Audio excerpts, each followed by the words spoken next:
After all, we all know hide and seek can be a scary game, especially when we don't want to be found.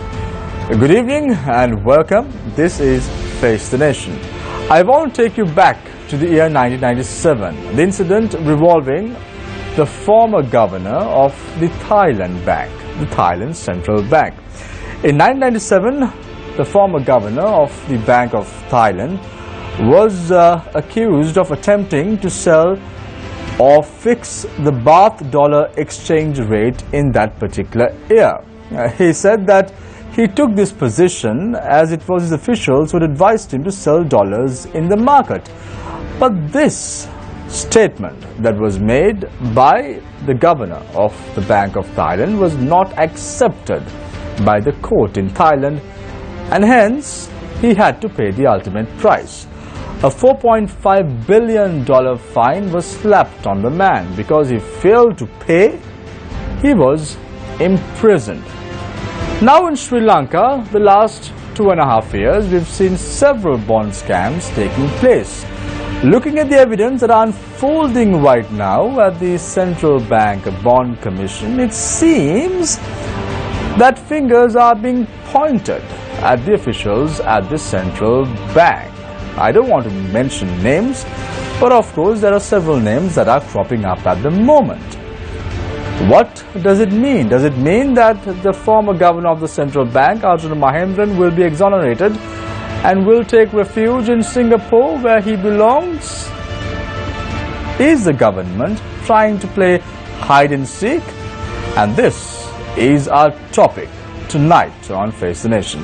Let me introduce our guest this evening. Joining us again on the show is Attorney at Law Krishmal Varansuriya. He is also the Joint Secretary of the People's Intellectual Assembly. Nice to have you on board, Mr. Varansuriya. Thank you, Good to be. Also joining us this evening is our very vocal Dr. W.A. Jayawardena, former Deputy Governor of the Central Bank of Sri Lanka. And also joining us this evening is Mr. Rusiripala Tennakone. He is a civil rights activist and also a former banker. I want to start tonight's show with Dr. W.A. Jayawardena, former Deputy Governor of the Central Bank of Sri Lanka. Dr. Jayawardena, after a lapse of many months, I see an article on the papers today that you are again directing your finger at the former governor of the Central Bank. My question to you is the government trying to play hide and seek right now? The time starts now. Well, Samir, immediately after the first bond scam, the news about the first bond scam hit the market, there was an agitation in the market participants that there was an impropriety in the bond auction that took place on the 27th of February 2015. And the government was warned by many people who had knowledge about what had taken place. Even the president, who was at that time outside Sri Lanka, was briefed about it, and president directed, it was reported that president directed his secretary from abroad that there should be a commission of inquiry to be appointed in order to investigate into the affair. And nothing of that sort took place on 27th of February 2015, and as a result there had been a series of bond scams involving the Central Bank of Sri Lanka, and as the evidence that had been placed before the Presidential Commission of Inquiry has revealed, it has cost so many billions of money to EPF, ETF, National Savings Bank, various other primary dealers and the government of Sri Lanka. And because of this reason, if the government had taken action right at the very beginning on 27th of February 2015, we could have avoided all those things.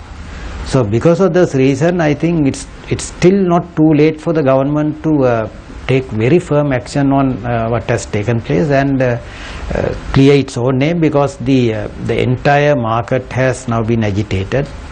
Foreign investors have already taken note of that, because they feel that Sri Lanka is a country where some people can in a collusive manner defraud the other investors with total impunity, and therefore they are withdrawing from Sri Lanka's market. It was evident when one looks at the volume of treasury bonds and treasury bills which foreigners had been holding and the total amount was around 4.5 billion US dollars at the beginning of 2015, but within a matter of about 1 year's time it has fallen to about 2 billion. So people are withdrawing money, and as a result Sri Lanka rupee has come under pressure for depreciation. Government had to go for a bailout package with the International Monetary Fund, and all these things could have been avoided if the government took firm action on the very first occasion. Dr. Wijewardena, you said that the government should take accountability and it is not too late even now to take proper action. But we saw Ministers Khabib Hashim, Malik Samaravikrama, and now even the Prime Minister saying that he is willing to testify before the Commission if needed. Yeah, so there seems to be some sort of commitment from the government. As members of the civil society, Shamir, it is our duty to put wisdom into their heads.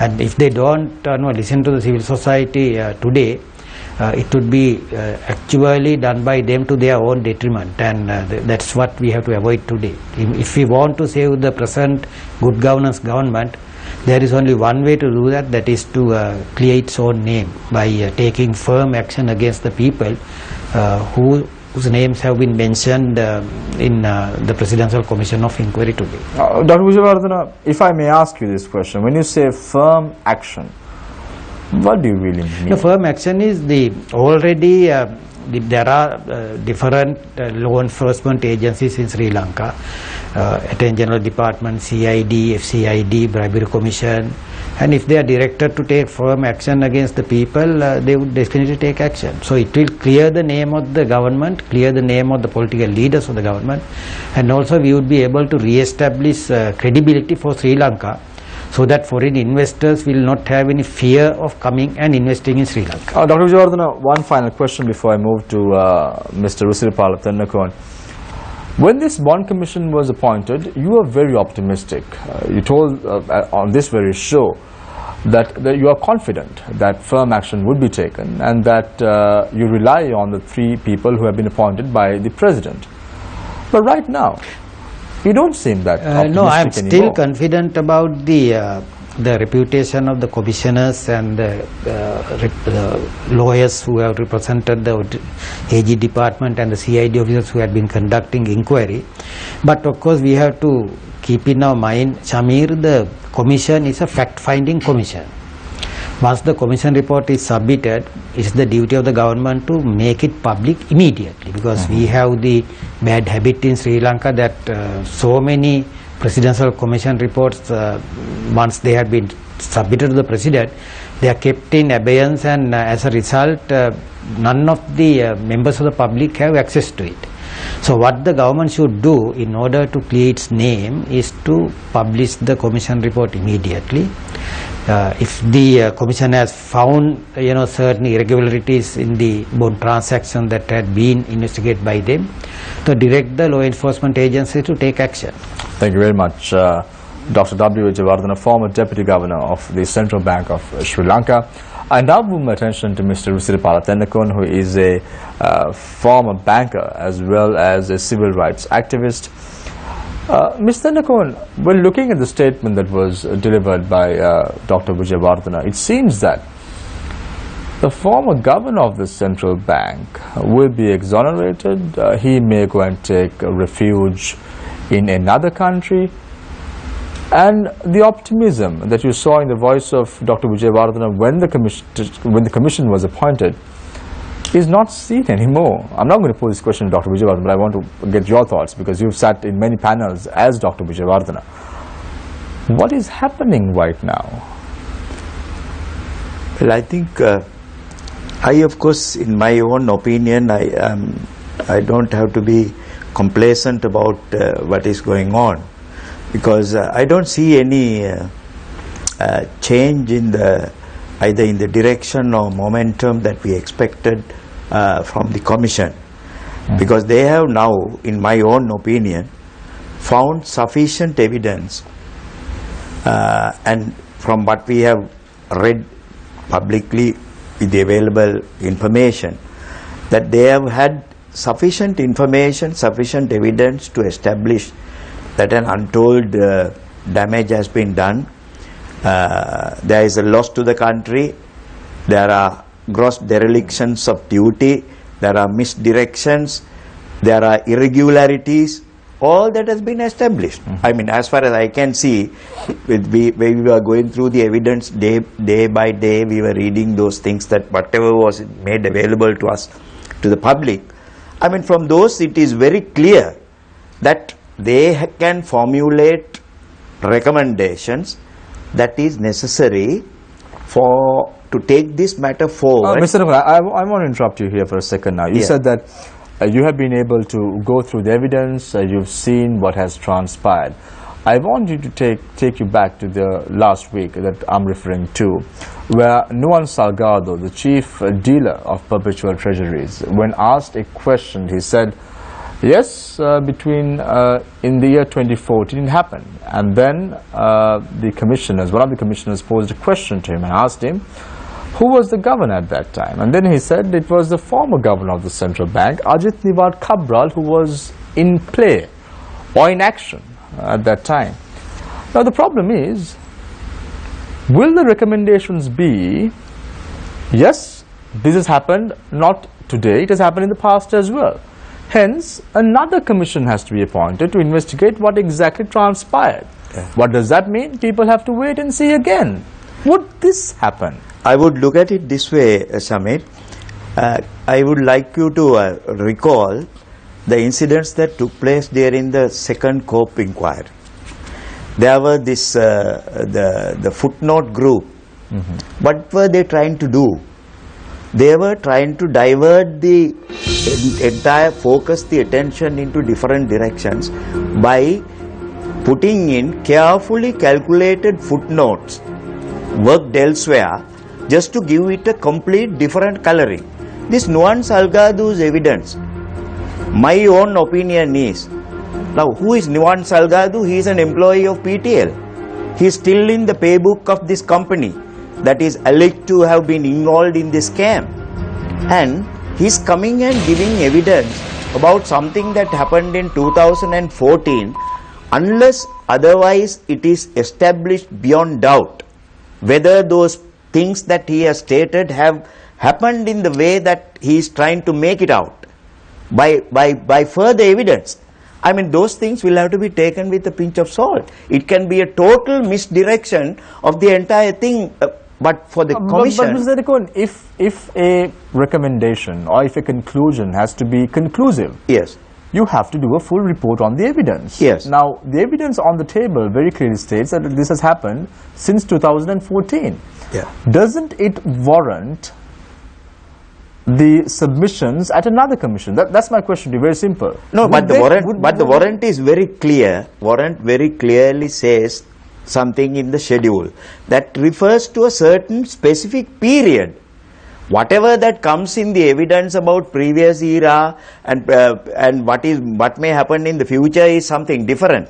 But the commission has been specifically asked to investigate and report on happenings during a certain specific period. So what happens if someone comes out and says, yes, it happened in the past, it happened during my tenure as well? Yeah, so that may be the excuse that somebody is trying to put up. It can happen. Yeah, but then the commission, and then what happens then? Commission will be wise enough to know why they are bringing this evidence, whether it should be treated in that way, what their area of operation or sort of sanction that has been given to them under the warrant of this president. They are fully aware.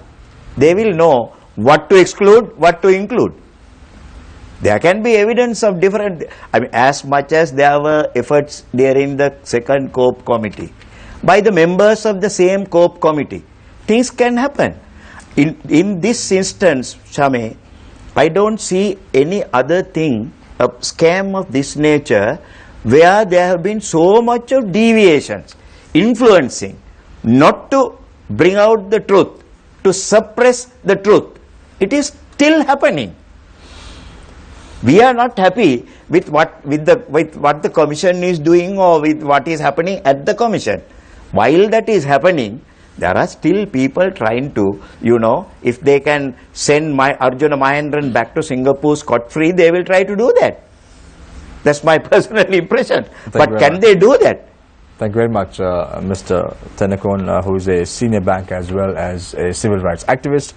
I now move my attention to Attorney at Law, Mr. Krishmal Varanasuriya. He is also the Joint Secretary of the People's Intellectual Assembly. Mr. Varanasuriya, I'm not posing this question to you as a Joint Secretary of the People's Intellectual Assembly. I'm posing this question to you purely based on the fact that you are a lawyer. Now, when these recommendations are submitted to the President in the form of a book or in the form of a compilation, what is the President supposed to do? Is he supposed to give this to the Attorney General's Department, or is he supposed to give it to the police to institute criminal action? What will happen? Well, if you look at the warrant under the hand of His Excellency the President itself, Shamir, the warrant is also expressly very clear, as indeed Presidential Commission Inquiry Act in general is very clear, that what the President, what His Excellency the President may or may not do, or indeed what the Commission may or may not recommend, has no influence upon the independent agencies of government who are prosecuting crime or any criminal activity to take the action. That is independent. Follow. In addition to this, one must look at the warrant to see what exactly His Excellency the President has wanted in it. So there are several areas set out. Once His Excellency gets that report of the Commission, and you know from this warrant it's not public hearings. So even what you all report is subject to what that warrant says. So once His Excellency obtains that report, His Excellency may very well be advised, if indeed criminal prosecution may lie, to direct such criminal prosecuting agency, Attorney General or the CID or the Bribery Commission, to investigate and follow on some line of inquiry. Indeed, the Attorney General, as a lawyer, what I feel is, I would not have to actually wait until this commission report comes out. Now, with the amount of evidence that is already unearthed in this inquiry, if inquiries need to be launched. Now, for example, you would have noted a few weeks back, we didn't await a conclusion of the report for the police to go and move some magistrate's court and get a warrant suspending obtaining a travel ban on someone. I forget who it was, but someone's travel was restricted by a magisterial order. So therefore, the action that state agencies, executive agencies may take, criminal prosecutions that they may take, are not restricted by this commission. But this commission is only intended to give a report to His Excellency on what His Excellency has found wanting. So why can't the Attorney General's Department take action on this? I am with you on it. I also oppose the same question. You follow that. This is why I say, let's not forget that the entire mechanism, His Excellency the President is also a politician. You follow. As indeed are several people who are summoned to this commission. We must not be disappreciative, particularly at a forum like this where you're questioning us and this goes to your public, that this is also a quasi-political process. Because there appears to have been some political ramifications of an inquiry. Remember, this started with a UNP 3-member lawyer report that said nothing was wrong. Saying somewhere they're groping around the dark and saying, well, there appears to be some, procedural problems which have to be looked at. That became a bit more at the COPE inquiry. Was it the COPE? It was the COPE, no? At the COPE, the Auditor General was summoned and then several other facts were unearthed, but then that was substituted by footnotes. Everything that was found in favor of an inquiry were watered down by footnotes. So there were some people saying that there was something wrong, others were saying no, there is not something wrong. Auditor General has not understood the law properly or the procedure properly. Now, if you look at that first report, the UNP 3-lawyer committee report, the COPE report and this commission, what's coming out now, even without a final report, can you see the leaps and bounds in which evidence has come out? So now, in my opinion, no one needs to wait any further. If inquiries were needed to be launched, for example, say against the main perpetrators who we now know, there are several allegations of some man having been given 97 million rupees as a commission just to obtain information on EPF. So why You and I don't know about you, I may not turn this whole thing in 20 years practice. why isn't it? 97 million rupees just to get information. Why isn't action instituted against these individuals in question? That is why I started by saying the qualification that no politician will do anything without a political agenda. We the people must realize that.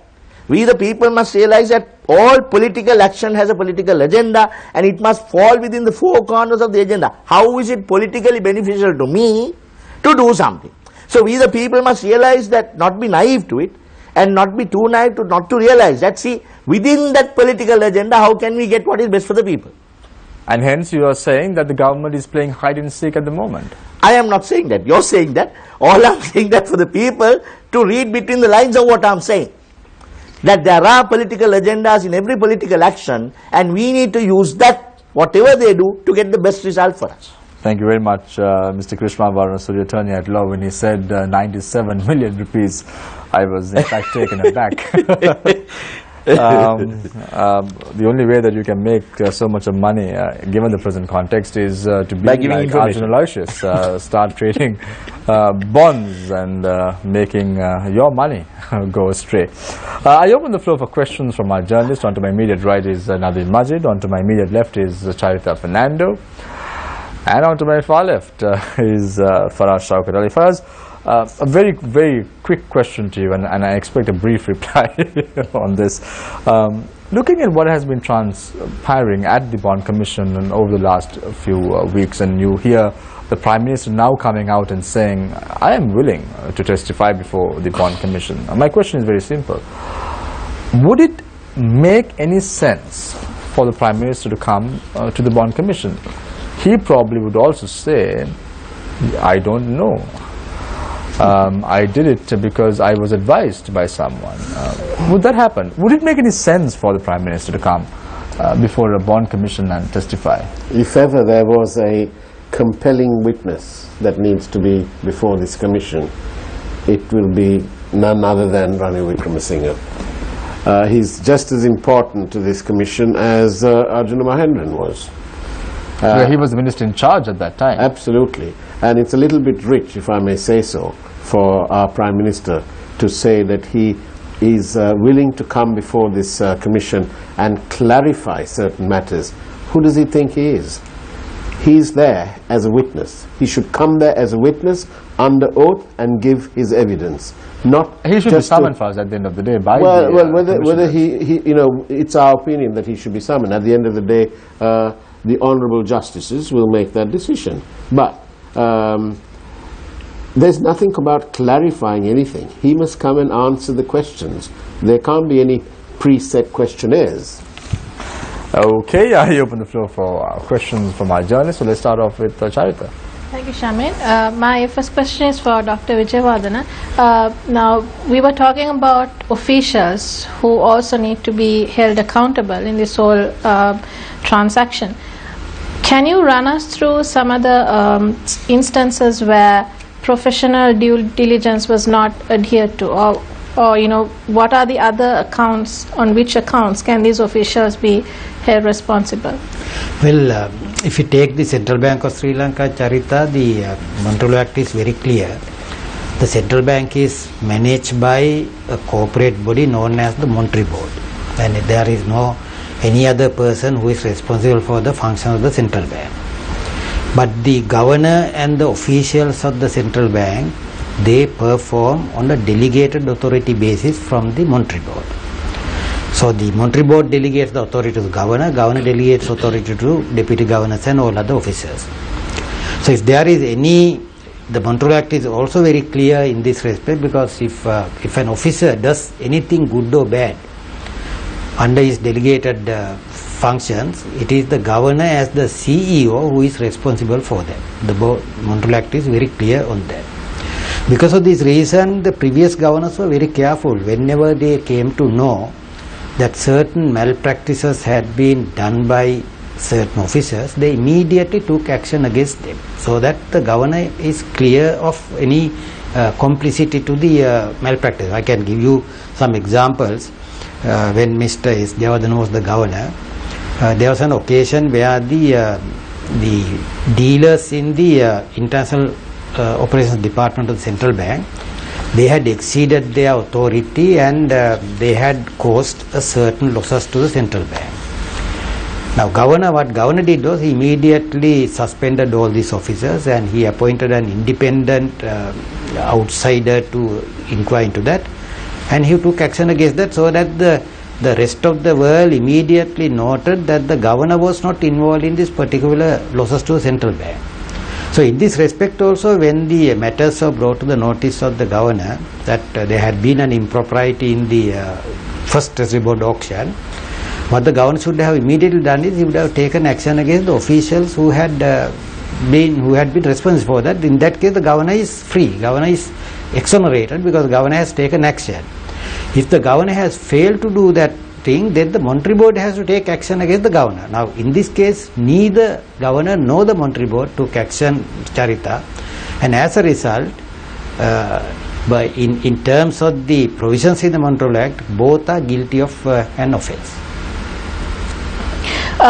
We also know that the current governor, Dr. Kumaraswamy, has been named as the Central Bank Governor of the Year in South Asia.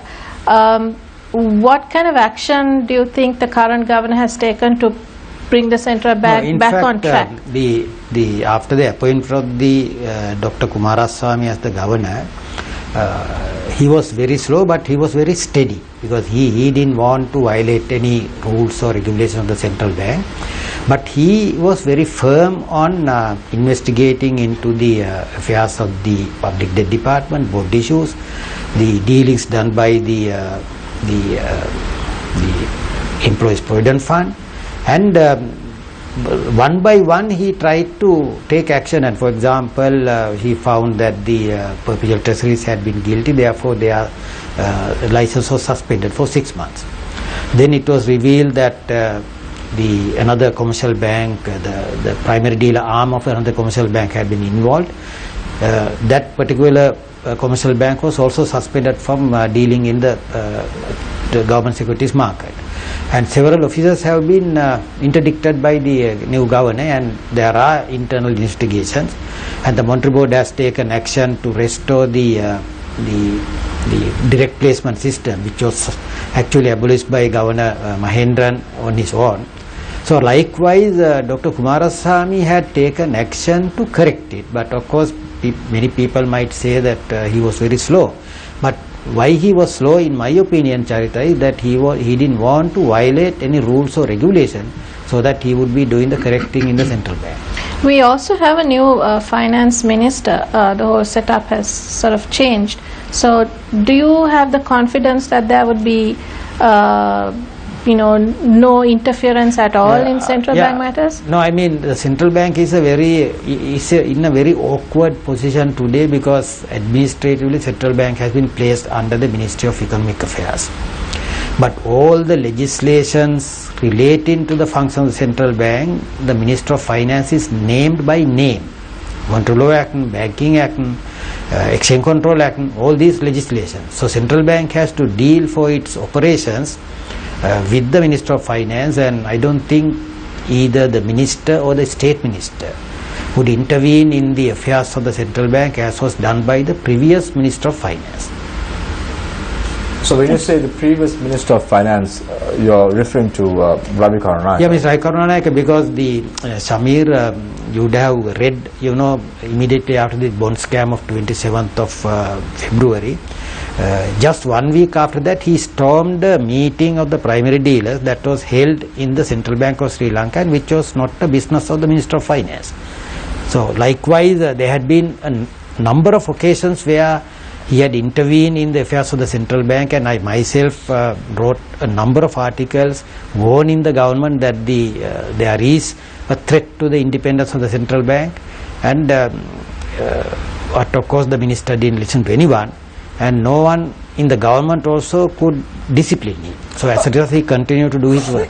Mr. Nakon, Ravi Karunanika, the former Minister of Finance, still is holding somewhat of power within the UNP itself. And how do you view this? and you know this man was directly responsible. We have heard the testimony of three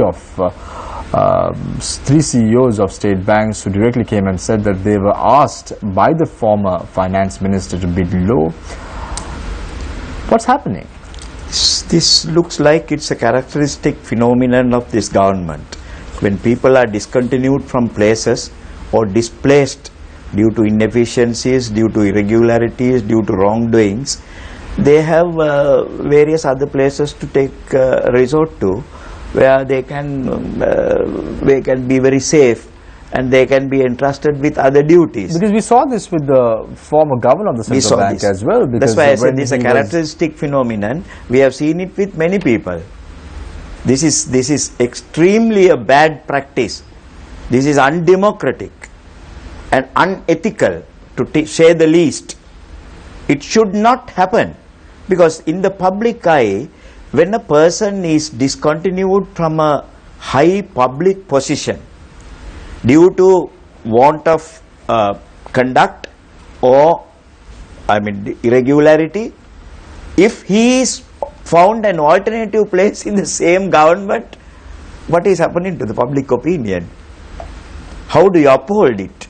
Where is the ethics in it?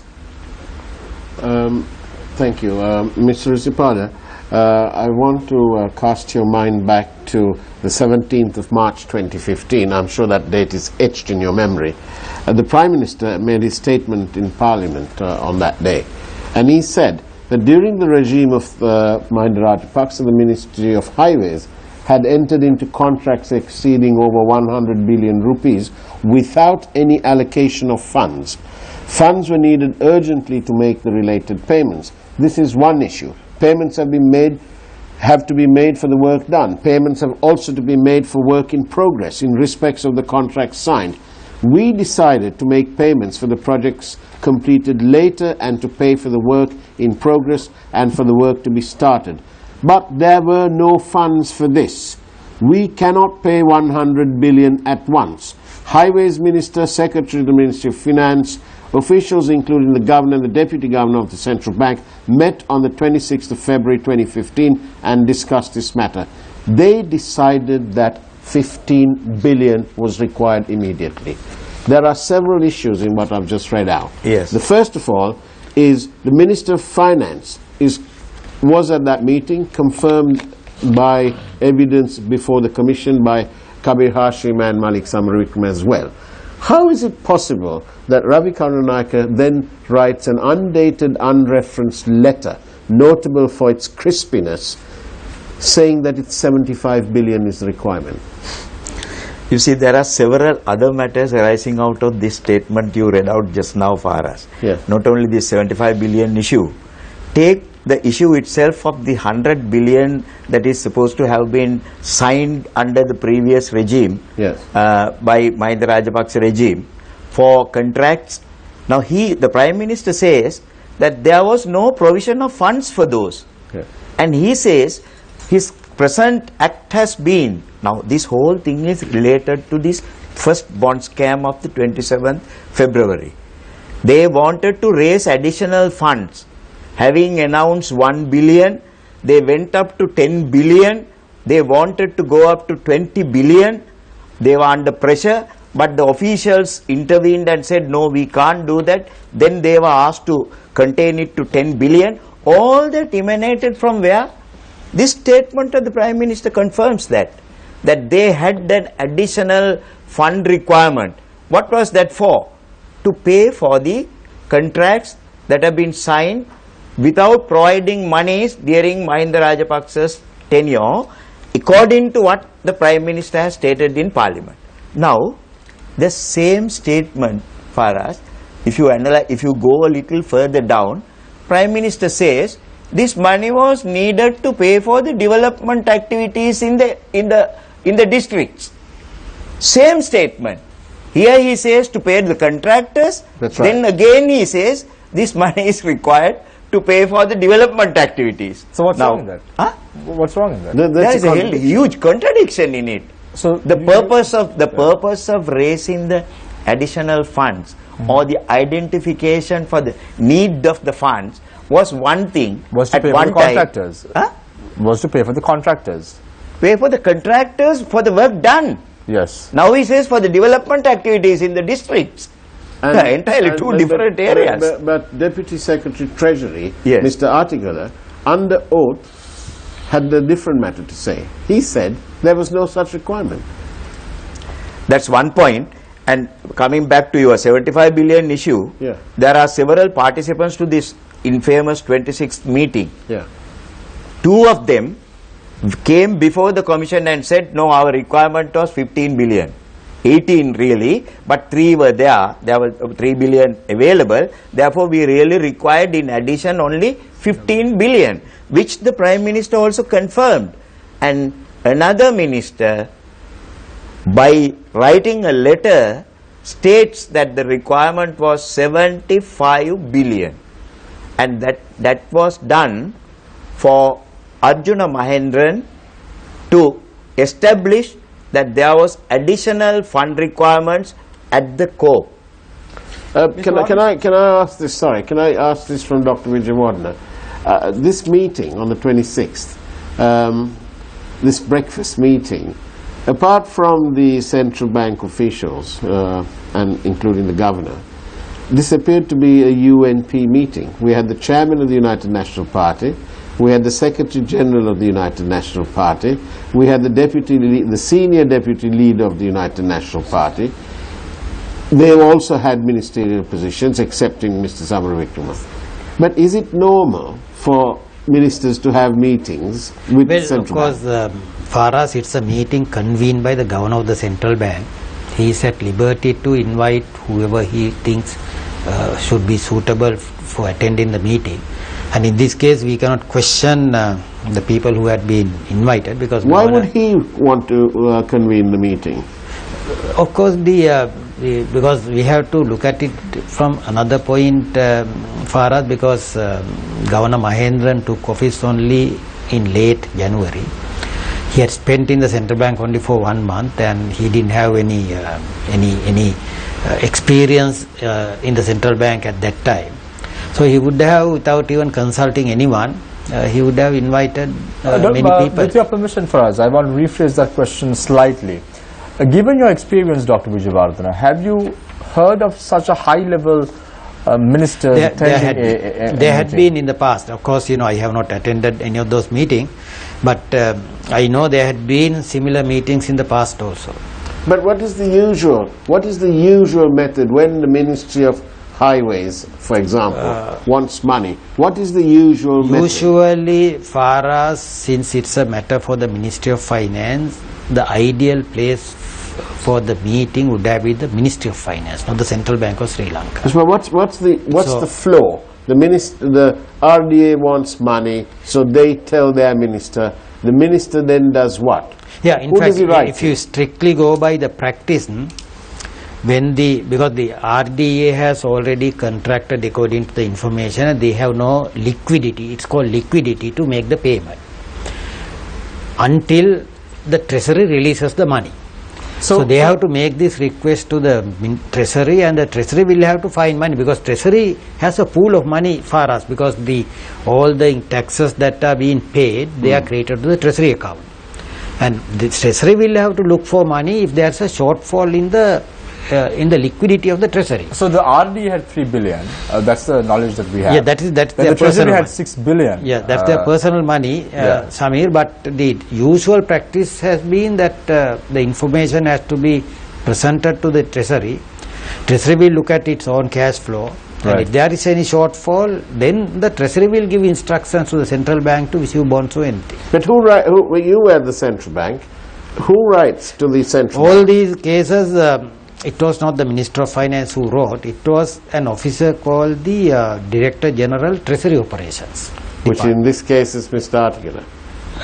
No, it's not Artigala. Artigala is the Deputy Secretary of Treasury. Right. Even one level below that. So what I'm trying to ask you is, it is not the Minister of Finance. No, not the Minister of Finance. He is the Director General Treasury Operations Department who would write to the Superintendent of Public Debt.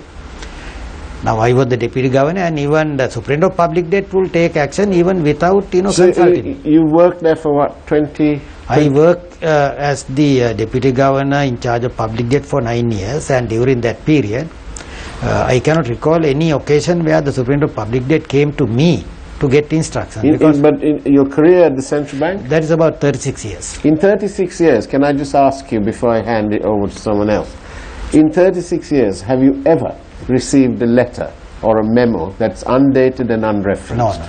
That's a completely, it's a surprise to me also, because the minister doesn't write that kind of letters for us, because the minister writes only through his secretary. They are not direct letters. Mr. Varnasurya, I want to bring some legal perspective into this conversation. As you quite rightly mentioned at the beginning of this program, even before the President issued the warrant establishing the Commission of Inquiry, there was a lot of information, a lot of evidence regarding this bond scam that had already come to light. Now with the Commission of Inquiry, we are seeing even more irregularities in central bank practices, as highlighted by Dr. Vijayawardena. All of this evidence that has come to light, and you described the Presidential Commission of Inquiry, you said we must not be disappreciative of the fact that it is a quasi-political institution. We have independent commissions in this country.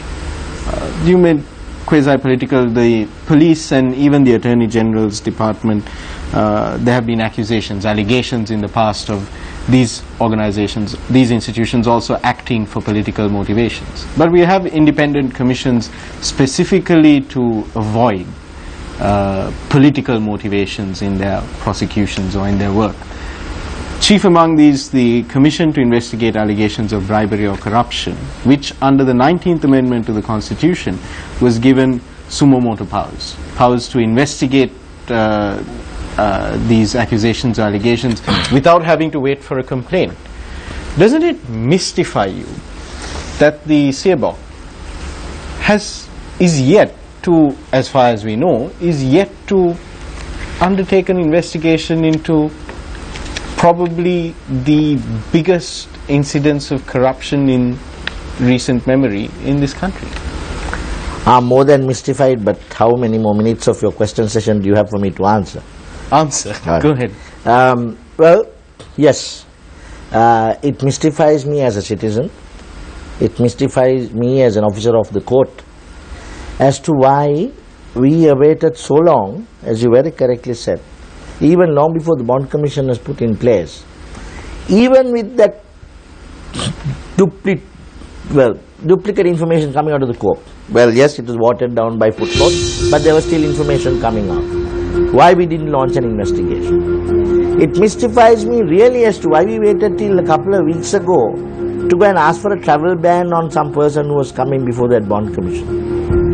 It mystifies me as to why even now, as I said earlier, in the face of clear evidence of someone attesting on oath that 97 million rupees were given as a santosam, a bribe, a bare-faced bribe to someone in the Employees Provident Fund Department, a statutory authority which comes under the purview of the government, as to why we are still waiting for what I do not know, to catch a few culprits and put them in jail.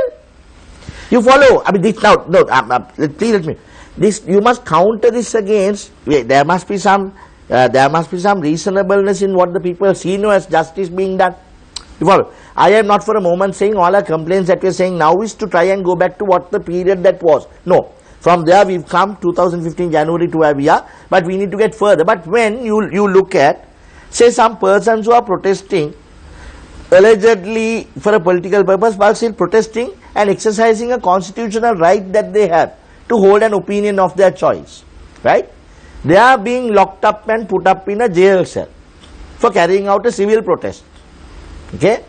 But where 97 million rupees are being paid to an employee of the Employers Provident Fund Department, to up to now, nothing. To the common man looking, there must be some rationality, some reasonableness in the application of the laws. And I don't see that.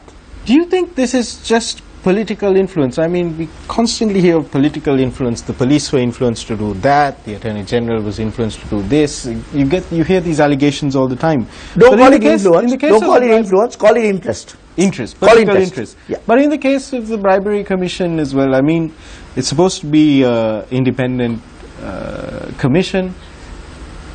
Is it political interest that is motivating what appears to be inaction, as far as we know again, or is it just simple lethargy? Lethargy, I say across the board. I actually agree with some of those people who were shouting last week, saying at the railway station when one man was holding the loaf of bread in his hand. Did you see that? Saying, "Sir, mage gedara lamai balang innawa pangediya mang aran enakang," and he couldn't go home, and he had spent all the money he had to buy his train ticket. He couldn't get home to his children. Right? So across the board, that man was saying, "Me okkama paudgalikkarana karan, privatize this all, and we won't face it." And I agree with that man. You follow? Unfortunately, I have to agree with that man. I believe that it's time, if we public servants are not doing their duty and they have become government servants, serving a government of a day, privatize the entire bunch and let's have some performance appraisal. In your department, would you allow this to happen? In your company, would you allow this to happen? So, going back to your question, call it political interest, Nadeem, you know why I say that? Within these wheels of commissions, now earlier, after COPE, no one resigned. No one was asked to resign or no one resigned.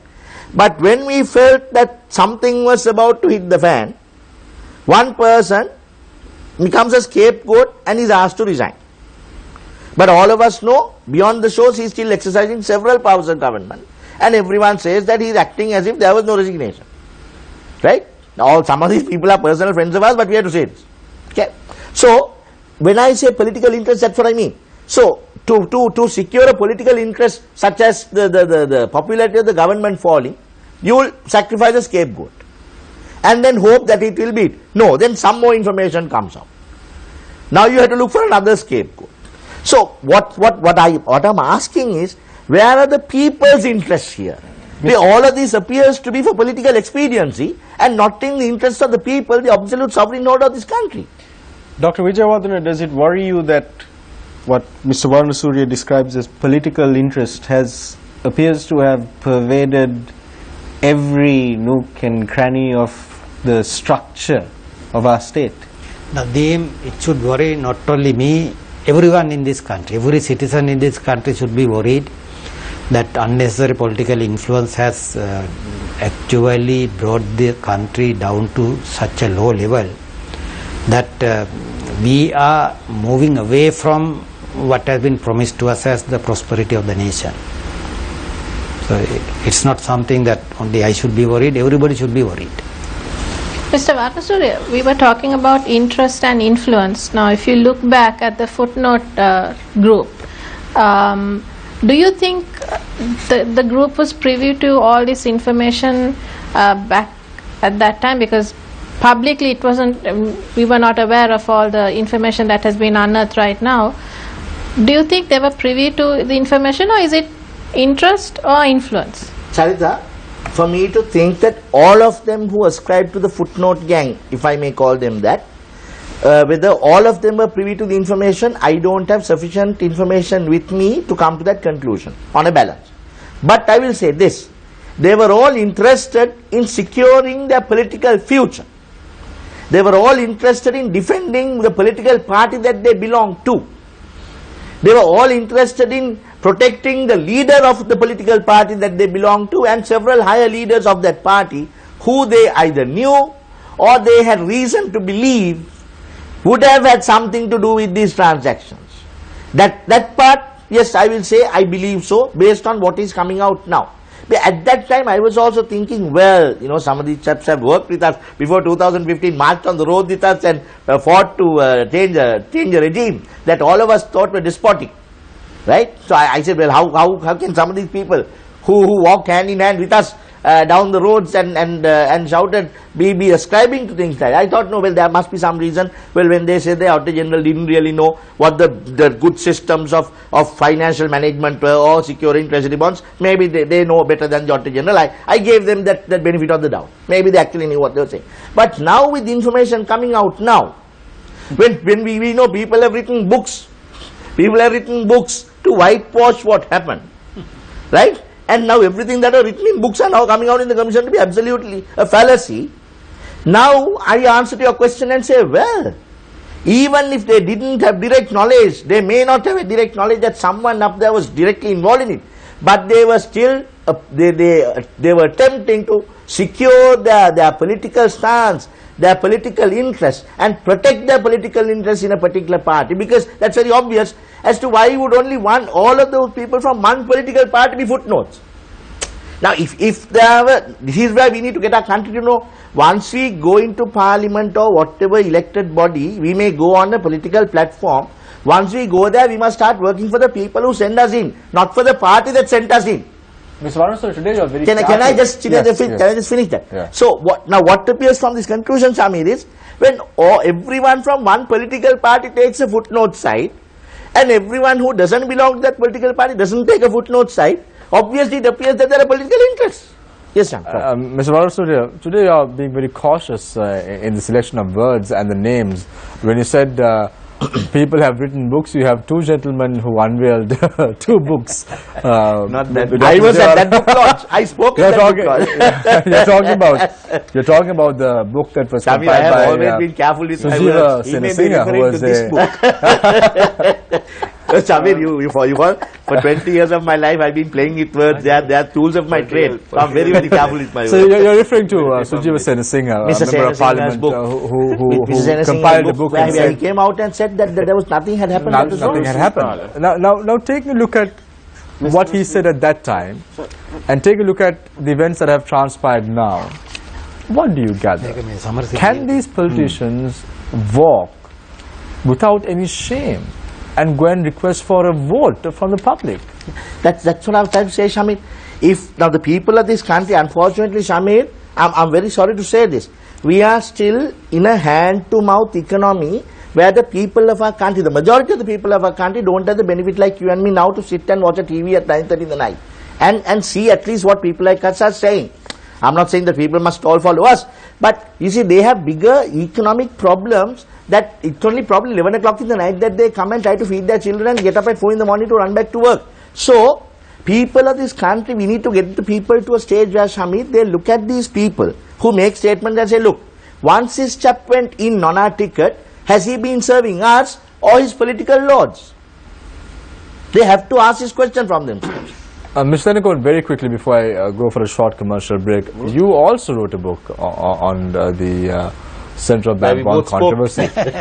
And when looking at the statements that have been made by the footnote group, this involves many powerful deputy ministers, state ministers within the government.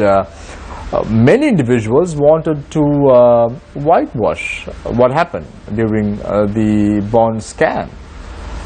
Why? They did it with a purpose. What's the purpose? The purpose was very clear. It was a direct political purpose. The person who was the center of focus of that scam was a person appointed by their prime minister to this position. So anybody pinpointing anything wrong on that person has a reflection on the prime minister. So probably that is their mind. Thank you very much. So they tried to save it. Mr. Senekon, I'll give you an opportunity for us. Let's go for a short commercial break, and when we come back, we'll get back to the questioning session. We're going for a short commercial break. Stay connected. Stay with Face the Nation.